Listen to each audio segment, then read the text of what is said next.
actually not my session. I'm only here now to introduce one of our leading chefs in Sweden and probably the world, none other than Stefan Eriksson, who will take over from here and introduce the next panel. Stefan, you can have my chair. Thank you very much. Thank you. Yes, what a day, what a day. Now we're going to talk about what to grow, why, and where. Biodiversity. And together with 3 chefs and one fantastic farmer, we're gonna explore a short moment of this. So let's welcome on stage Frida Nilsson, who is a chef from MJ Hotels. We also have Martin Berg, chef from working at Arket Cafe, lovely place, and the farmer, the one and only here today, Agnes Larsson Stormgård. So pleased to welcome you. And on link we have Paul Svensson, chef. Excellent. Hi, welcome to the scene. So the question today is about biodiversity, and we know that all the scientists are talking about how we're losing a lot of it, and a lot of species, animals, fishes, crops, cereals, vegetables, everything is going down, and I think it's a fact. So we can see that the monoculture is out there and has been growing for a lot of time, and also I think the big problem with the pesticides and the deforestation and the climate change, it is such a complex question. So I want to ask you one question to start with. How do you define biodiversity, and what does it mean to you, Frida? It's a super complex question, I think, but as you said in your intro, it's about everything more or less. So for me, it's about trying to do the right choices in the kitchen every day, in what way I plan my dishes and what my connection with my farmers and everything, to make as good choices in my day-to-day life as possible. Mm. And you, Martin? Yeah, I mean, just like Frida said, it's for me, biodiversity is also to make it work, because if that doesn't work, it doesn't work. So I guess that's a big thing. Just make it work. Yeah, it's a question, it's an answer, but it's then it's maybe more to define it and make it work and really make it into the business. Paul, what do you say about your biodiversity? What is it for you? Biodiversity is for me how everything is connected somehow. You know, all little species that we normally don't eat, but they still exist there because they have a reason to be there. And I think when it comes to pesticides and you know, growing monoculture, people don't see that everything needs to be there to be able to connect. So if we start to sort of lose our faith in all those little bugs that we normally get hit by the car running down the freeway in the middle of the summer, we're going to lose the whole system, because it's so much more to it than just having a variety of different kinds of products on your plate. It's about caring about the whole system, caring about everything. So that's, for me, biodiversity. It's not just about what we eat. Good answer. Agnes, let's hear it from you. Well, as a farmer, I pretty much organic farmer. It's very important to me, and like everything in what we do. Biodiversity for me is growing many different varieties of crops, and also incorporating flowers and letting my grass grow, and making sure I have different beneficial insects in my garden. So for me, biodiversity is growing as much as possible to create sort of like a natural network so that I get better crops and have to do less. And because for me as a chef, I think it's really hard to define it, and I mean it's such a complex question, and also for the restaurant scene and how we have been working with this question. I mean, it's not the number one on the spot, and over the years, it's I mean the thing that's happening is the change has been so fast. So now it has to be one of the most important things for me, as I think. But how do you work with it in your platforms or restaurants, or what do you say? How is more specific? Well, we work since we are a pretty small organic grower. We first of all, we have to have a big diversity or like many different products because if we would only, of course, many growers just grow one product, but for us, our business system, we have to have a lot of different varieties to have something to show our customers. And how we work with it in our farm is that we grow a lot of different things. We change them up during the years.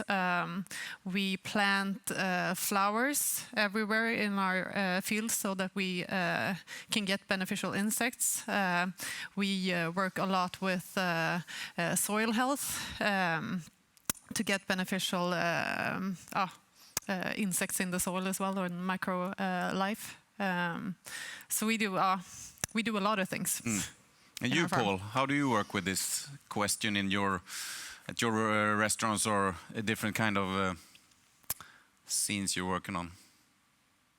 Now, because we're chefs, this is the biggest reason to work locally, actually, is to connect to a farmer that actually understands biodiversity and how you should work, and to get the knowledge of what actually exists in that term of biodiversity. It's you don't walk around with that knowledge. You need to find that knowledge to be able to develop the way you work at the restaurant. So I would say that the most important quest for us is to connect to as many great farmers as possible to also sort of grab the knowledge of the way we need to biodiverse ourselves on a plate, sort of. And as Agnes says, we are sort of all the time looking for new crops, new parts of a crop, and to use more out of a crop, and also to find a way to follow the loop of a product to see what actually comes out of it. If we use it, who else gains from it, and is it a good crop for other crops? So there's so many ways of trying to explain it, but I mean, you to find a way to understand what biodiversity is and how you should treat the way you create your menu is to have a close connection to people that works with biodiversity every day. So I would say this is the biggest reason to work locally. And so it's more. I mean, the circular way of looking at it is important. And I know you're working a lot with these questions about the circularity, and it's a way to overcome the problems with the monocultures. It's when you're working with this, it becomes a natural way of doing the biodiversity a really good favor. Yeah, absolutely. And also, when it comes to plants versus meat, it's just sometimes you mix up biodiversity and planet issues with climate issues, because of course we need beef for biodiversity, for an example, and in what way should we in what way should we, what kind of opinion should we have towards, the proportions in between plants and animal products? It also is connected to biodiversity in a way. That's a good question, actually. Martin, you have a really interesting job at your Arcade Cafe, and a big challenge also working with a lot of places around the world. How are you looking at the biodiversity and getting that into your system? Yeah, I mean, I'm responsible for a concept that is kind of spread out over Europe and also now moving into Asia. Working with food that do vegan and vegetarian cafes.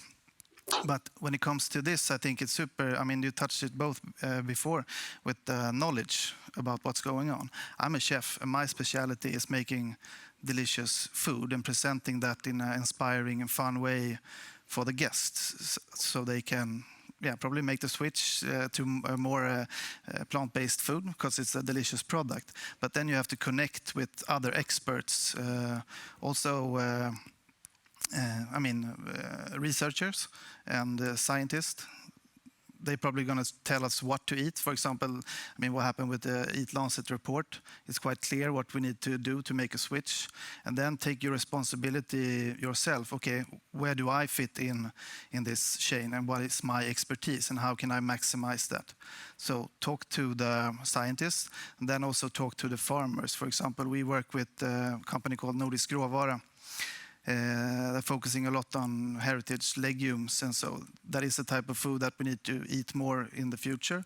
And also they are the experts in growing those products and helping farmers to grow the product. So then we team up with them and use that product in our cafes. Though we ship it, so it's not locally, but our thought with this is to inspire people to see this, because I think that the communication is also super important. And then we can take responsibility and make films where the food comes from, talk about it, link to their web pages or scientists, and so we can read more about that. So that is one way to approach it. And I think also it needs to be done in a very fun and inspiring way to make it attractive. Yeah, it's a good. I get a little bit inspired from you now. I get a nice feeling, But I was thinking about one thing. You said that if you look at the Eat Lancet report, why do you think other chefs aren't listening to this type of information that's pretty clear, and for me anyway? I can't answer for anybody except myself with that. But I was looking at who's going to sit in this and talk together now. And now I know everybody that's in here. I worked together with Paul a long time ago. We worked together in restaurants as well. I think maybe it's a thing also about being mature and seeing what you can do more than. And also the talk before this was that chefs maybe step out from the fine dining restaurants and take more responsibility in this, or do both, and see that they are great. They inspire other people to make a switch, and I think that it's important to realize as well, not only for chefs but for everybody, that if my choice makes a difference. If I pick this or this, it has an effect, even though it's small, but it has an effect. Yeah, and it's one way to take your responsibility to really do in your area that you can really do something. And for you, Frida, how are you working, and how are you chefs taking on these questions together? Or I would say.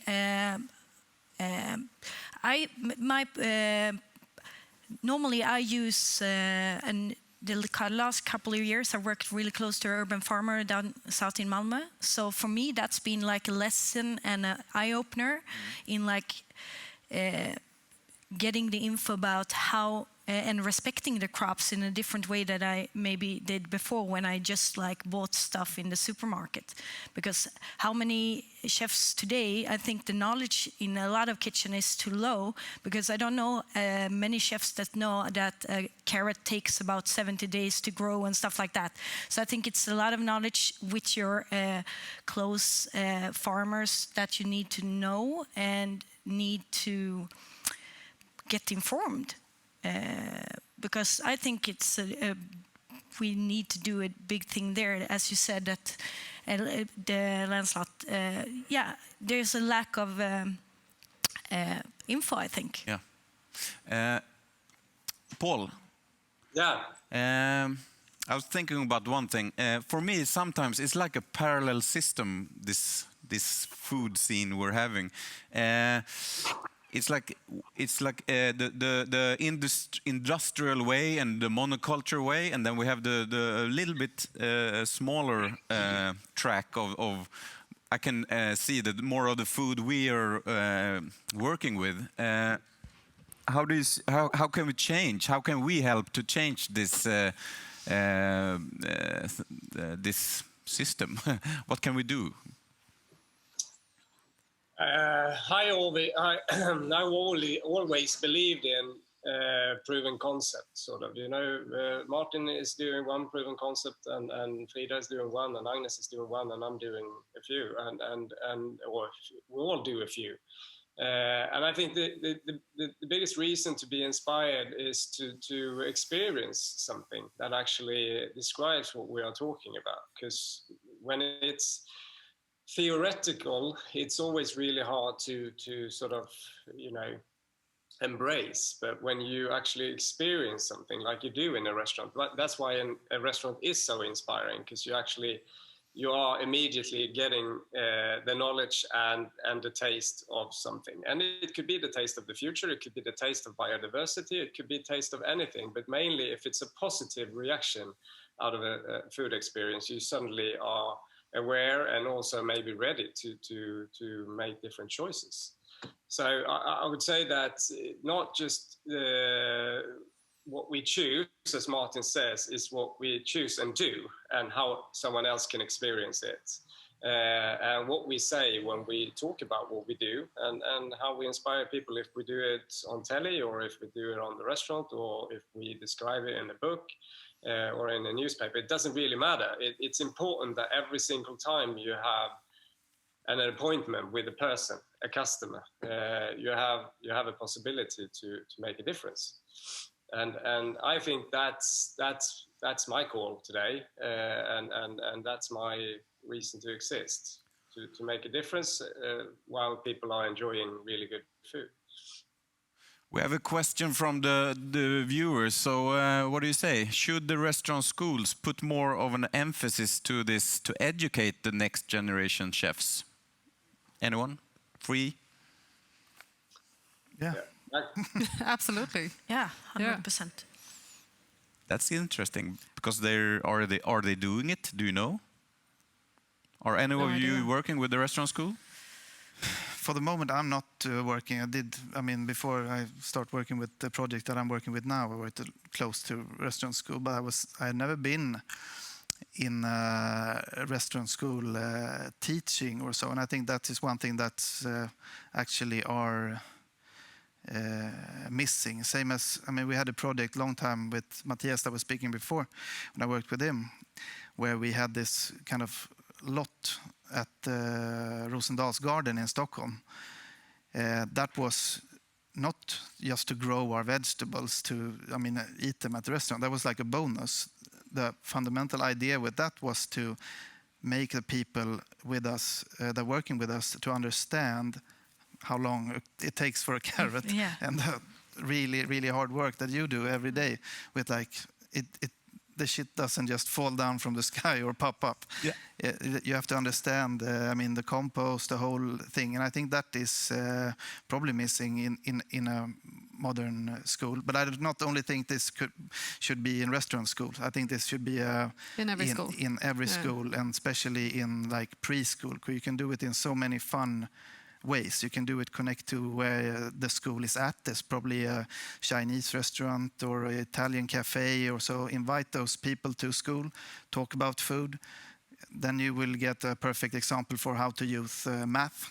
Okay, we're going to make this recipe now. We are 8 people. The recipe is for 3.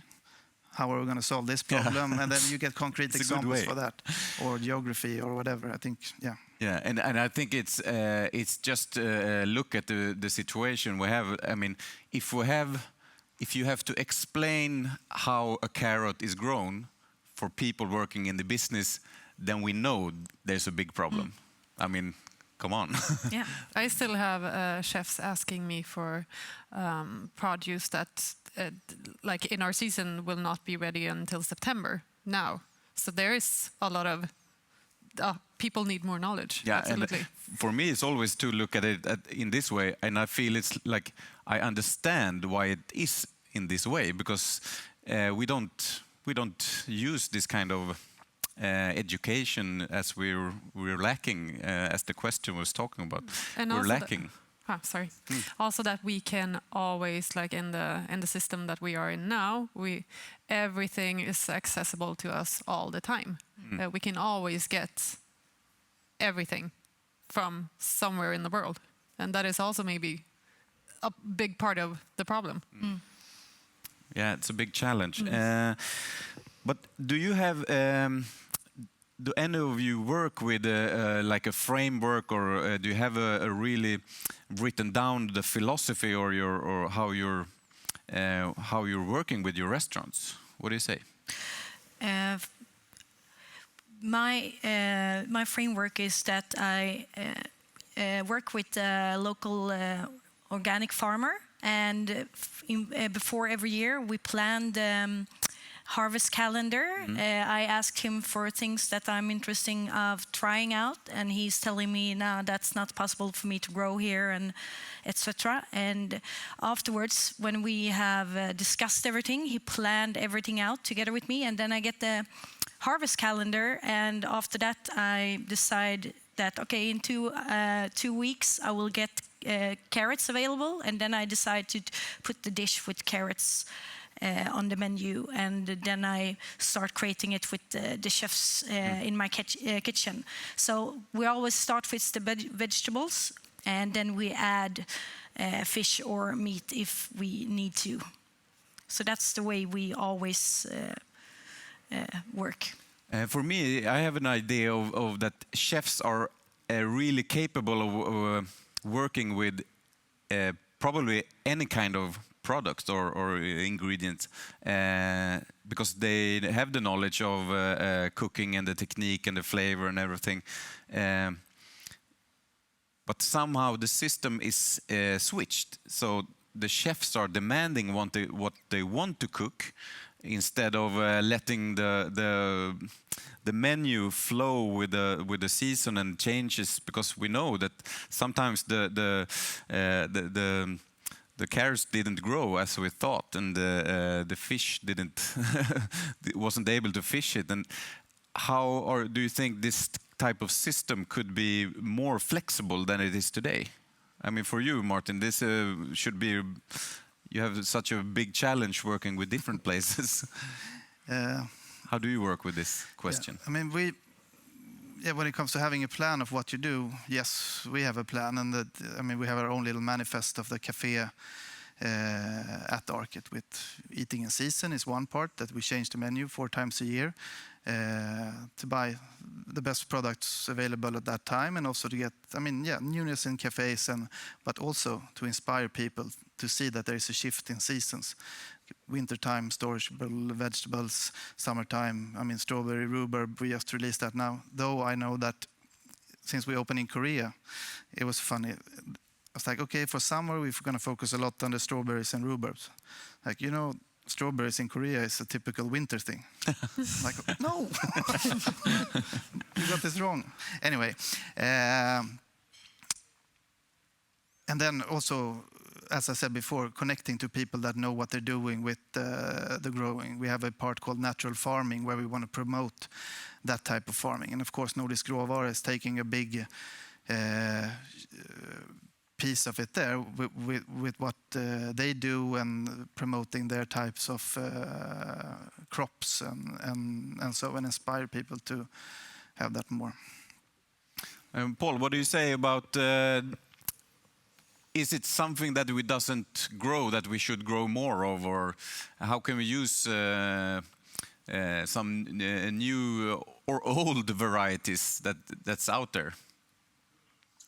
And I think we've just scratched the surface when it comes to plant-based. Of course, beans and peas and stuff like that is great as a beautiful flavor and a base, but also vegetables are we haven't even started to look at the potential of a carrot or a rutabaga, for example. You and I and Martin was also part of a tasting of different kinds of rutabagas, and to realize that a carrot is not a carrot anymore. There's like 3,000 different varieties of carrots, and that gives you a different point of view of creating plant-based food, and to ask for different varieties, to ask for different textures, to ask for different seasons, of course, because some grows fast and some grows slow, and some is really great for wintertime. And I think that's the reason why it has such a future.